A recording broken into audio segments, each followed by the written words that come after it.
Most guys, when it comes down to losing weight and losing body fat specifically, they stall. They might get themselves to 20% or 15%, and they can't seem to actually get below that without losing a significant amount of muscle and being in the worst place possible when it comes down to their energy levels. So today I'm going to go ahead and break down exactly why you might be feeling this plateau, how you can go about getting over it, and everything you need to know about why this phase actually happens. Because trust me, this has happened to me over my past 5 years of training. This has happened to many of the guys that I train. This has happened to friends and family who also are in the gym as well. So by all means, let's break this down together and hopefully you can come with an astute answer by the end of the video. Now, if you don't know who I am, my name is Seattle Bryce, and I've been training bodybuilding, MMA, and running in a hybrid training split overall for the last 5.5 years. And today, again, I'm going to be breaking down some of the plateaus that I myself came across over my 5.5 years of training, and how you specifically, you watching this, might be experiencing these plateaus and how you can get over them. So, with that being said, let's get cracking into it. So, reason number one is your tracking is lying to you. So you might be looking at labels, you might be looking at certain ingredients that you're measuring out, and at the end of the day, the return on those calories, those carbs, those proteins, those fats, it's actually inaccurate to what you're consuming.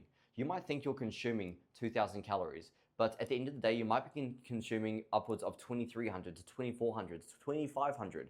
And trust me, over a long time span, those numbers add up. And if you're putting a lot of effort into the gym and you're trying to figure out why you're not seeing your body fat drop, let's say you're stuck at 20% and you're wanting to drop below, but again, nothing is happening, then it really comes down to a few specific points. Reason number one is most guys just typically underestimate or overestimate how many calories they're actually consuming. And at the end of the day, this is a big reason why guys don't actually see results. Because again, they have a good understanding of what they're wanting to consume, but at the end of the day, it doesn't actually line up to what they think they're consuming. They might think they might have a chicken and rice meal that's 600 calories and 50 grams of protein, but little do they know that maybe they cooked in olive oil. Maybe they went ahead and cooked it in this certain ingredient and they added an extra 150 calories and they just didn't realize it at the time. And that goes into reason number two. Oils, condiments, full sugar drinks, these kinds of things, they easily add up. And at the end of the day, you just don't fully realize how much of an impact it actually has when it comes down to trying to be in a deficit. It's difficult. If you're consuming all these good foods, all these good whole healthy foods, but you're not fully aware on the calories per gram of each and every single one of these foods, then again, trying to drop your body fat down and get into a deficit is going to be so much harder.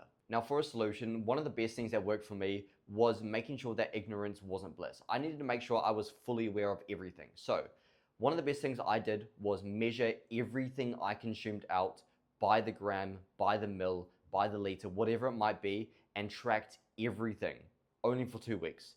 This allowed me to get a good idea on how many calories I actually was consuming. I could watch my weight, make sure everything was actually flowing right. And if it was too much, then okay, I need to make some adjustments and actually realize how many calories I'm going ahead and doing.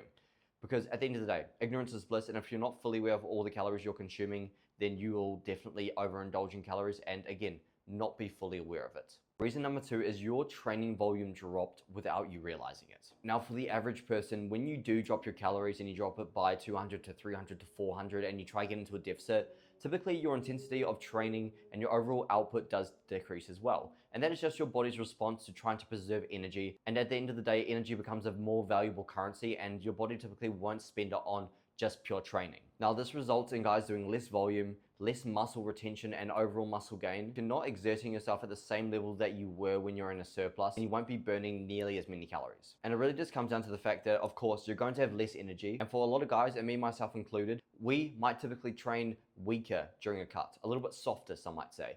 And again, as I mentioned, that just results in you burning less calories over time. Now, there is a very simple solution to this. This is a mental thing, and this is why cutting down and being in the best shape possible being lean and holding onto a lot of muscle, you need to make sure that you either match or exceed your level of training in regards to intensity and volume when you are in a surplus or when you are in maintenance. This is a mental game. Understanding that you need to make sure you hold on to as much muscle as possible means that you need to activate a stimulus that is very, very potent. So that could just look like you going ahead and training extremely hard. I know it's simple, but at the end of the day, getting lean and making sure you have that lean athletic physique can just come down to doing the fundamentals correctly. Reason number three is you're just not patient enough to let the process work. Getting from 20% all the way down to lean being 10 to 9%, sometimes it takes months, sometimes it takes weeks, depending on how aggressive you want to take it. But for a large majority of people, they don't want to do an ultra aggressive cut.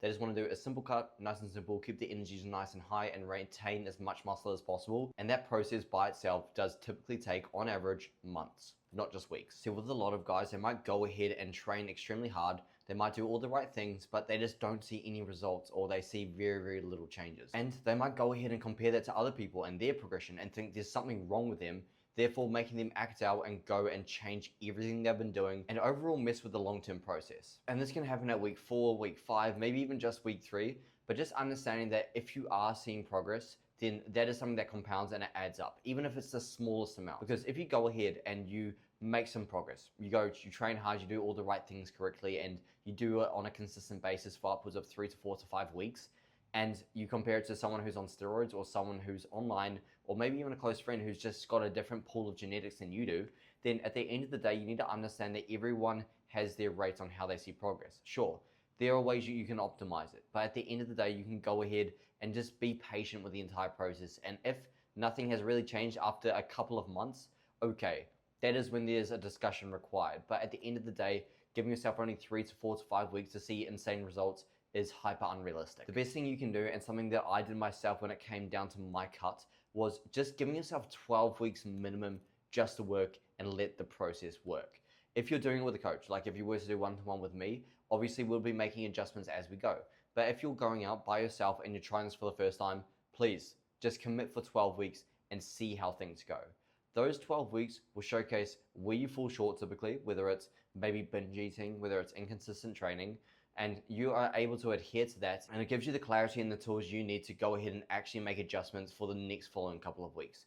Of course, this process is something that some people might do in like 3 to 4 to maybe even 5 weeks if they're being ultra aggressive. But as I mentioned, if you're not wanting to do an aggressive cut, you're wanting to keep your energy levels high and also retain as much muscle as possible, you need to again understand that this process sometimes takes months, and you just need to stay consistent and stay to the process.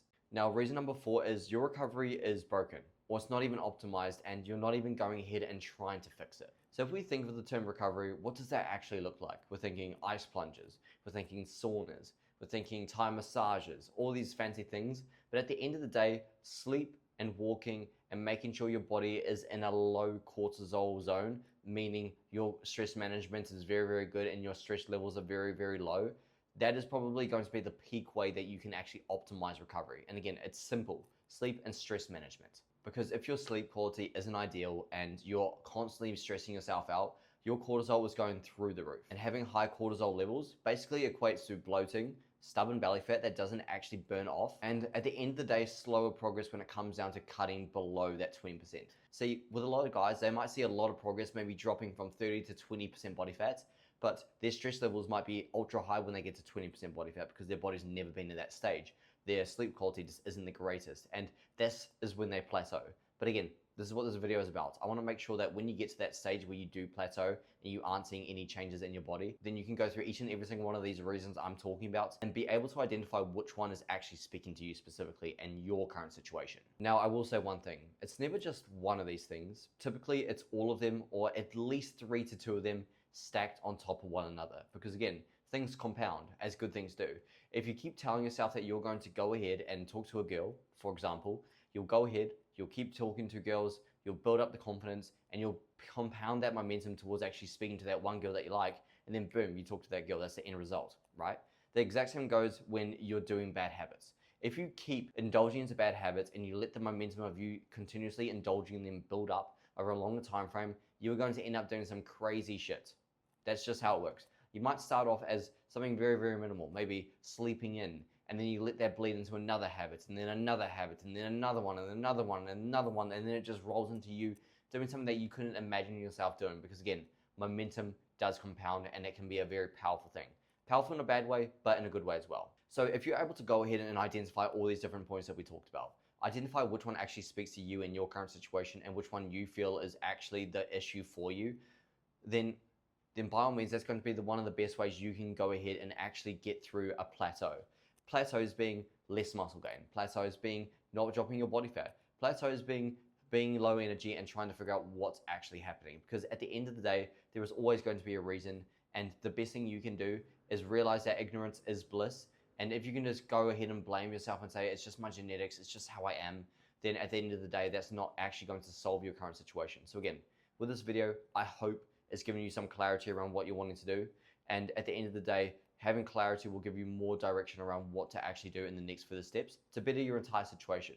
Now, of course, I talk about all of these things in my community, but also in my one-to-one coaching, both of which I'll put the links down below. So if you do feel this is something that you want direct one-to-one help with, then by all means reach out and we can have a little discussion. But at the end of the day, that is the closing of the video. Again, hopefully a lesson has landed and you've figured something out in your current situation that you need to change.